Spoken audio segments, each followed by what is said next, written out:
Misteret e surës Vakja dhe bereqetet e Kuranit. Kurani është libër hyjnor që ka udhëzuar njerëzimin për shekuj me radhë si fjala e Allahut. Çdo surë mbar urtësi, mësime dhe sekrete shpirtërore që ndikojnë në jetën e besimtarëve. Ndër surët më të njohura për bereqetin dhe ndikimin e saj është surja Vakja. Kjo sure quajtur nga dietarët si surja e pasurisë dhe bereqetit, shkak të haditheve dhe transmetimeve që lidhen me leximin e saj të vazhdueshëm. Surja Vakja është surja 56 e Kuranit dhe përmban përshkrime madhështore mbi ditën e gjykimit, ndarjen e njerëzve sipas veprave dhe shpërblimin e besimtarëve. Përveç aspektit shpirtëror, ajo është bërë e njohur edhe për ndikimin e saj në qetësinë e zemrës dhe largimin e frikës nga varfëria. Shumë muslimanë lexojnë çdo natë me bindjen se Allahu sjell bereqet në jetën e tyre. Këtë dokumentar do të zbulojë misteret e kësaj surje, mesazhet e saj të fshehta, ndikimin shpirtëror dhe rëndësinë e Kuranit si burim drite, paqe dhe begatije për njerëzim. Një nga aspektet më të veçanta të surës Vakja është mënyra se si ajo përshkruan ditën e Kiametit. Fillimi i surës paraqet një skenë të fuqishme, toka tronditet dhe njerëzit ndahen në 3 grupe: të afërmit e Allahut, njerëzit e djathtë dhe njerëzit e majt. Ky përshkrim krijon një ndjenjë reflektimi të thellë mbi jetën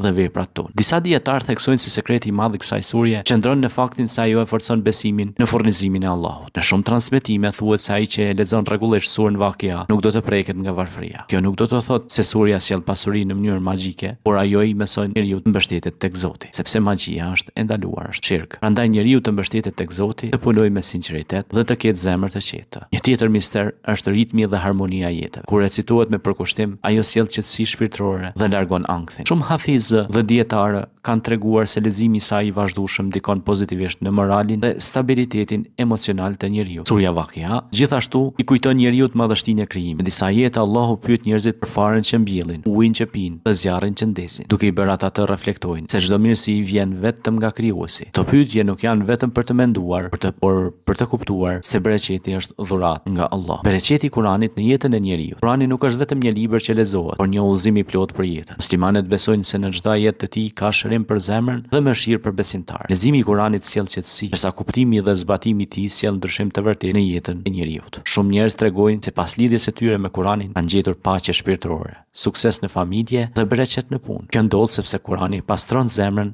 nga zilia, urrëtia dhe frika, duke e mbushur atë me besim dhe shpresë. Një nga format më të mëdha të bereqetit qetësia mendore. Në një botë të mbushur me stres dhe pasiguri, Kurani i kujton njeriu se Allahu është gjithmonë pranë. Ky besim i jep forcë besimtarit të përballuar sfidat dhe vështirësitë. Gjithashtu Kurani nxit drejtësinë, dashurisnë dhe bamirësinë. Një shoqëri që udhëhiqet nga vlerat e Kuranit bëhet më e fortë dhe më e drejtë. Për këtë arsye, shumë dietarë thonë se bereqeti nuk është vetëm pasuri materiale, por edhe mirësi në kohë, shëndet, familje dhe marrëdhënie. Surja Vakja mbetet një nga surat më të dashura dhe më të recituara nga muslimanët në mbar botën. Ajo nuk është vetëm një kujtesë për ditën e gjykimit, por edhe një mesazh shpresë dhe besimi tek Allahu. Misteri i saj më i madh qëndron në ndikimin që ajo ka në zemrën e njeriu. E bën atë më të qetë, më të durueshëm, më të lidhur me Krijuesin. Bereqeti i Kuranit nuk kufizohet vetëm në pasuri materiale. Ai shfaqet në qetësinë e zemrës, në harmoninë familjare, në suksesin e jetës dhe në afërsinë me Allahun. Kurani mbetet drita që udhëzon njerëzimin drejt së vërtetës dhe lumturisë. Ky dokumentar na kujton se lidhja me Kuranin është një udhëtim shpirtëror që e pasuron njeriu në çdo aspekt të jetës. Sa më shumë që njeriu afrohet me fjalën e Allahut, aq më shumë gjen paqe, bereqet dhe kuptim në jetën e tij. Për më shumë video, na bëni subscribe në kanalin ton. Abonohuni dhe shpërndani këto dokumentare.